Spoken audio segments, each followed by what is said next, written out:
Fala, meus queridos, beleza? Prontos para mais uma aulinha? Olha só, hoje temos um conteúdo muito bacana, onde aprenderemos a respeito do sistema de troca de calor dos sistemas industriais. Mas por que eles são importantes? Eles são importantes para a gente determinar a temperatura de um processo. Por exemplo, queremos a fabricação de um produto, certo? Que depende de uma determinada temperatura. Mas para manter o controle ideal dessa temperatura, é difícil somente quando a gente injeta uma determinada quantidade de calor, por exemplo, diretamente de uma fonte térmica. Se a gente injetar diretamente, aquilo fica difícil de controlar. Então precisamos de um agente intermediário, que no nosso caso é a água, para fazer esse controle de temperatura, pois com a água conseguimos manter mais facilmente uma dada temperatura, uma determinada temperatura, para que conseguimos realizar o nosso processo e assim criar o nosso produto de interesse. Beleza? Olha só. Aqui temos uma representação esquemática do que acontece na indústria, certo? Primeiramente, temos aqui uma caldeira, certo, galera? Uma caldeira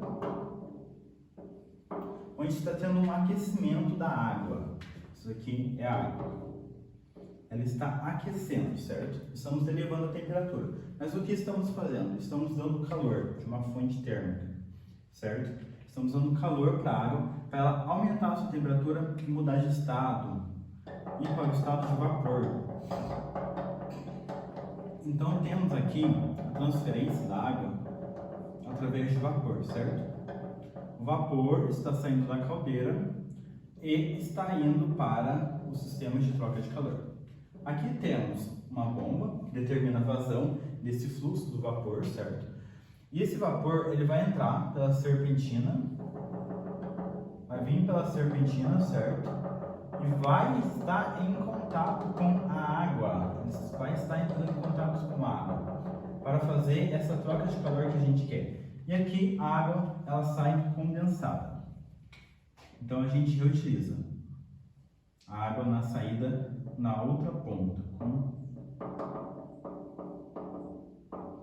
Aqui a água sai condensada, certo? E a gente passa a reutilizá-la. Galera, como que funciona esse rolê? Olha só. Uma caldeira criando vapor e mandando para dentro de um sistema onde a água fria vai entrar em contato com os vapores, que são outro estado gasoso da água, em alta temperatura, em alta energia cinética. Então, com esse contato que você tem aqui da água com a serpentina numa temperatura elevada, a energia cinética do vapor, que está em alta agitação, vai agitar por condução a energia da água, que está mais calminha. Então, ele vai ficar soqueteando, acorda, aumenta a temperatura aí, acorda, e assim todas as moléculas vão começar a vibrar na mesma frequência. Assim que a gente determina a temperatura, certo? Por exemplo, aqui, ó. Aqui no estágio inicial, deixa eu pegar a cor azul. No estágio inicial ainda temos a água mais fria. A partir dos próximos estágios, antes de chegar no final, a água já está aquecida, pois estamos aumentando a energia cinética da agitação. Aqui temos uma baixa energia cinética, certo? Uma energia cinética baixa. E na outra parte, deixa eu apagar isso aqui para não atrapalhar a gente, né? Na outra parte temos uma alta energia cinética das moléculas de água. Então elas estão vibrando mais, estão aquecendo. Perceba que a gente tem a troca. E na saída, a gente tem a nossa temperatura de interesse.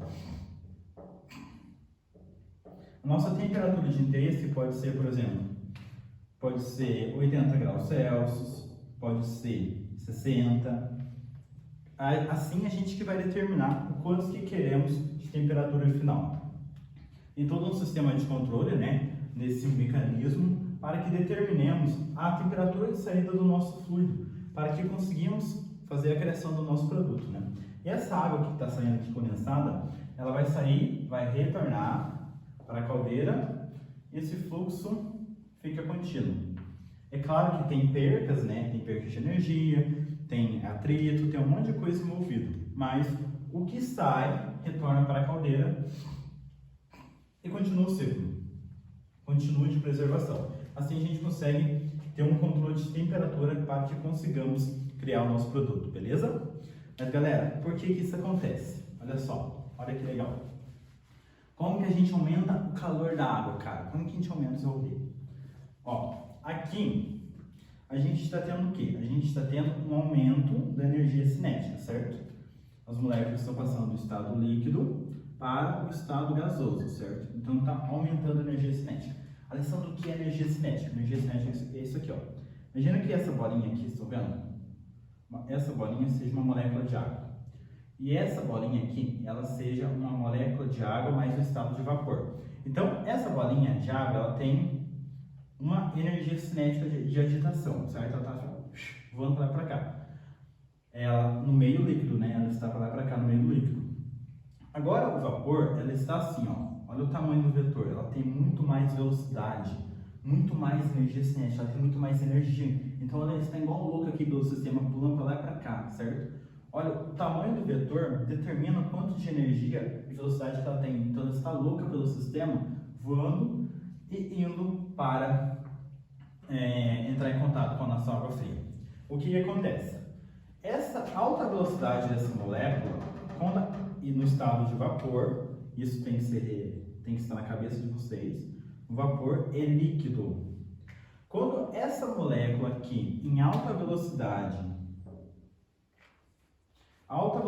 bate nessa molécula pequena, que é o que acontece aqui, eles batem na parede, mas essa parede é de metal e vai conduzindo a temperatura, o calor, a energia. Ela vai conduzindo até chegar na água fria.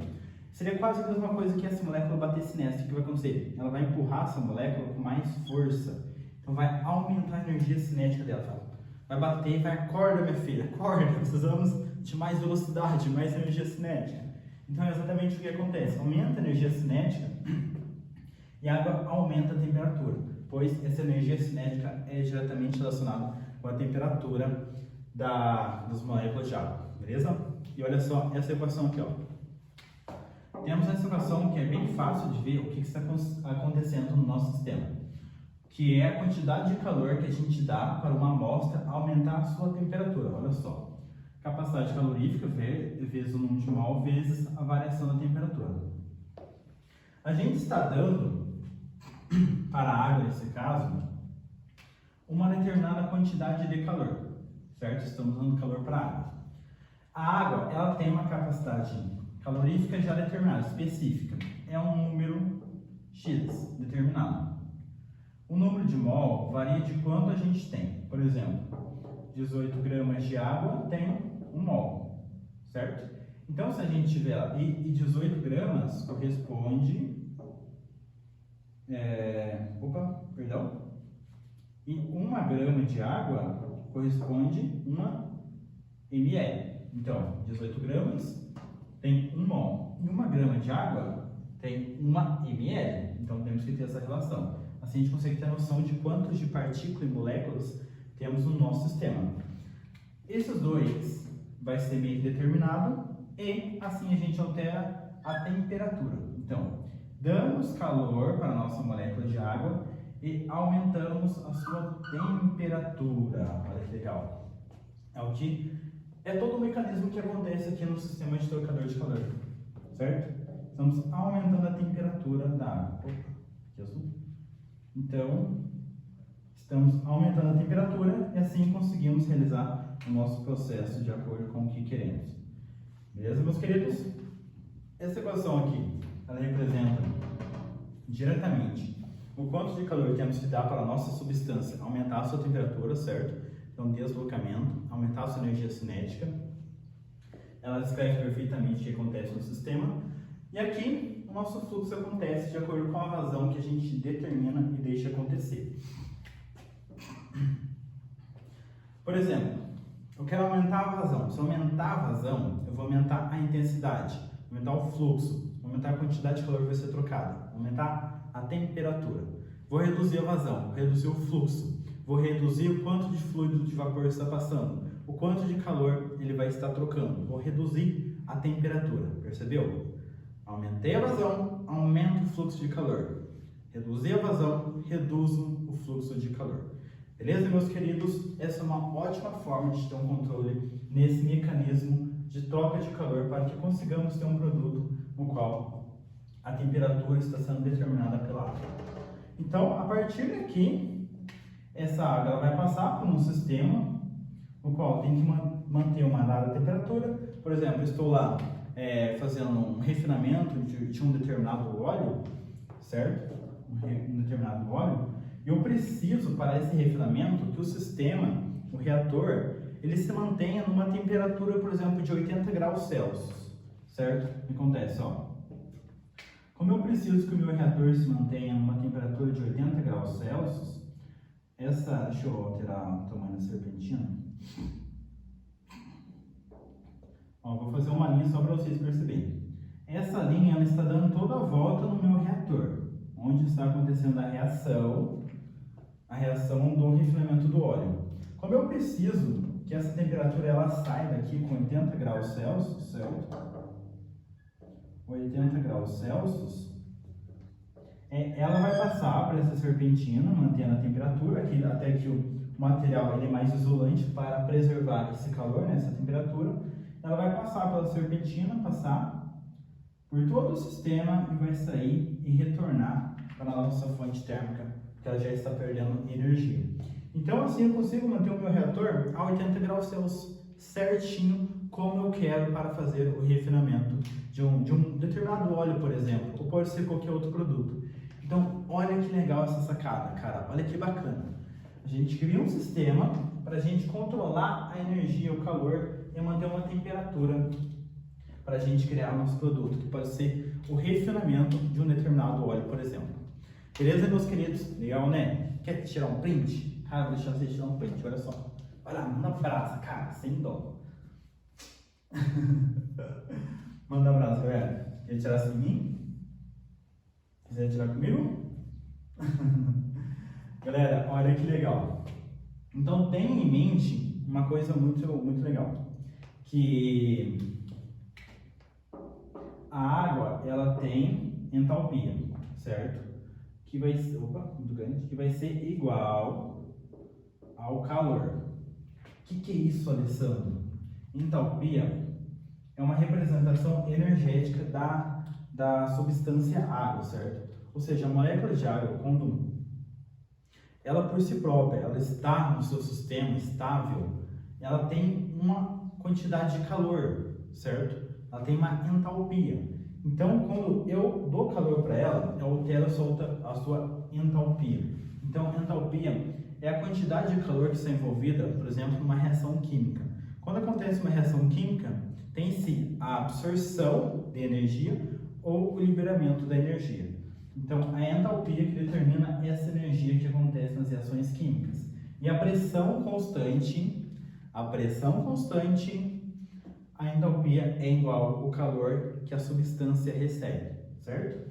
Tenha em mente essa relação, galera, essa relação muito importante, de 18 gramas de água responde a 1 mol e que 1 grama de água responde a 1 ml.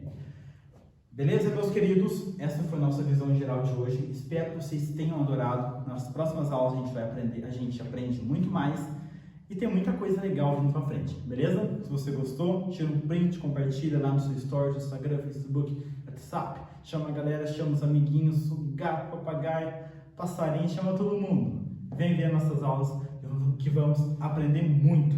E vocês, claro, dando destaque naquilo que estarão fazendo, beleza? Um grande abraço, se cuidem, tchau, até mais.